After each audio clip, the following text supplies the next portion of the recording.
नमस्कार विद्यार्थी मित्रांनो, MPSC एक्झाम गाईड या यूट्यूब चॅनलवर आपल्या सर्वांचे स्वागत आहे. आज आपण 11 मार्च 2026 या दिवशीच्या चालू घडामोडी बघणार आहोत. या व्हिडिओमध्ये आपण या 10 विषयावर क्वेश्चन्स बघणार आहोत. तर विद्यार्थी मित्रांनो, आजचा हा व्हिडिओ शेवटपर्यंत बघा, कारण की शेवटी आपण 1.5 मिनिटात सर्व प्रश्नांची रिव्हिजन करणार आहोत. आजचा पहिला प्रश्न बघू. हरित म्युनिसिपल बॉन्ड्स म्हणजेच green municipal bond national stock एक्सचेंजवर सूचीबद्ध करणारी महाराष्ट्रातील पहिली स्थानिक स्वराज्य संस्था कोणती ठरली आहे? हा एक महत्त्वाचा प्रश्न आहे आणि याचं योग्य उत्तर आहे नाशिक महानगरपालिका. ग्रीन म्युनिसिपल बॉन्ड NSE वर सूचीबद्ध करणारी ही नाशिक महानगरपालिका आहे. हे जे बॉन्ड इश्यू केले जातात हे हा 100% हरित प्रकल्पासाठी हा निधी राखीव असतो. यामध्ये अक्षय ऊर्जा, कचरा व्यवस्थापन, स्वच्छ ऊर्जा आणि हवामान लवचिकता या विषयांसाठीच हे जे बॉन्ड्स आहेत याच्यातील निधी खर्च केला जातो. या पुढाकाराचा उद्देश 2047 पर्यंत भारताचे नेट झिरो उद्दिष्ट साध्य करणे आहे. यापूर्वी 2021 मध्ये गाझियाबाद आणि 2023 मध्ये इंदूरने असे बॉन्ड्स जारी केले होते. तर हा एक महत्त्वाचा प्रश्न आहे. तर ग्रीन म्युनिसिपल बॉन्ड NSE वर सूचीबद्ध करणारी ही नाशिक महानगरपालिका ठरली आहे. पुढील प्रश्न बघू. सिप्री अहवाल 2025 नुसार 2021 ते 25 या कालावधीतील जगातील सर्वात मोठा शस्त्रास्त्र म्हणजेच आर्म्स इम्पोर्टर देश कोणता ठरला आहे? शस्त्रास्त्र आयातदार देश आपल्याला सांगायचा आहे. तर याचं योग्य उत्तर आहे युक्रेन. तर युक्रेनने 9.7% शस्त्रास्त्र आयात केले 2021 ते 25 मध्ये. यामध्ये दुसरा क्रमांक आहे भारताचा. भारताने 8.2% आयात केले आणि त्याच्यात तिसरा क्रमांक आहे सौदी अरेबियाचा. सौदी अरेबियाने 6.8% शस्त्रास्त्र आयात केले.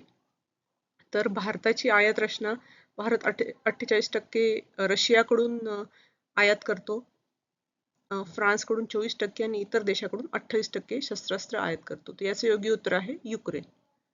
पुढील प्रश्न बघू. 8 मार्च 2026 रोजी जल महोत्सव या देशव्यापी मोहिमेचा शुभारंभ करण्यात आला. तो कोणत्या राज्यातून करण्यात आला? तर याचं योग्य उत्तर आहे गुजरात. हा जल महोत्सव जो आहे हा 8 मार्च ते 22 मार्च पर्यंत चालणार आहे आणि याची टॅगलाईन आहे गाव का उत्सव देश का महोत्सव. तर हा जो आहे गुजरात नवसारी येथून याचा जल महोत्सव 2026 या देशव्यापी मोहिमेचा शुभारंभ करण्यात आला. पुढील प्रश्न बघू. भारतीय अंतराळवीरांच्या आरोग्यावर अंतराळ प्रवासाचा होणाऱ्या परिणामांचा अभ्यास करण्यासाठी कोणत्या 2 संस्थांनी सामंजस्य करार केला आहे? तर याचं योग्य उत्तर आहे एम्स आणि इस्रो. तर एम्स नवी दिल्ली आणि इस्रो. तर अंतराळ औषध संशोधन याचा अभ्यास करण्यासाठी एम्स आणि इस्रोनी सामंजस्य करार केला आहे. 5 ते 7 मार्च 2026 दरम्यान नवी दिल्लीत आयोजित 11व्या रायसिना डायलॉगचे मुख्य अतिथी कोण होते? तर याचं योग्य उत्तर आहे अलेक्झांडर स्टब, जे आहेत फिनलंडचे राष्ट्रपती. तर हे जे रायसिना डायलॉग आहे हा भारताची भूराजकारण म्हणजे जिओ पॉलिटिक्स आणि जिओ इकॉनॉमिक्स यावरील सर्वात मोठी जागतिक परिषद आहे.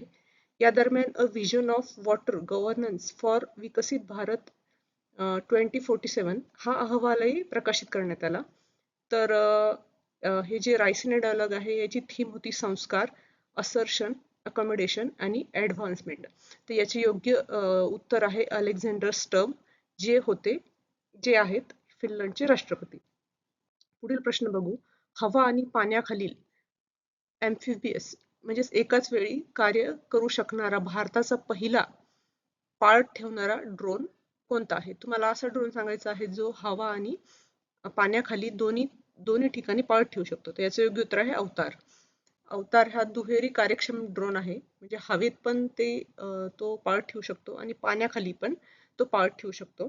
तर किनारी मोहिमांसाठी हे उपयुक्त आहे आणि एक्वा एअर एक्स या स्टार्टअपद्वारे हा ड्रोन विकसित करण्यात आला आहे. पुढील प्रश्न बघू. वन नेशन वन कार्ड उपक्रमाला गती देण्यासाठी RuPay on the go NCMC card कोणी लॉन्च केले? तर याचं योग्य उत्तर आहे फोनपे. तर हे जे फोनपेनी कार्ड लॉन्च केले आहे, तर ह्याच्यात इंटरनेट नसतानाही 500 पर्यंतचे व्यवहार करणे शक्य आहे. या कार्डची कमाल मर्यादा आहे 2000 आणि याची सुरुवात हैदराबाद मेट्रो येथे याची सुरुवात करण्यात आली. आता दिल्ली, मुंबई, चेन्नई आणि बेंगळुरूमध्ये पण याचा विस्तार करण्यात आला आहे. तर याचं योग्य उत्तर आहे फोन पे. पुढील प्रश्न बघू. फेब्रुवारी 2026च्या बैठकीत FATFने ग्रे लिस्ट मध्ये कोणत्या 2 देशांचा समावेश केला आहे? तर याचं योग्य उत्तर आहे कुवेत आणि पापुआ न्यू गिनी.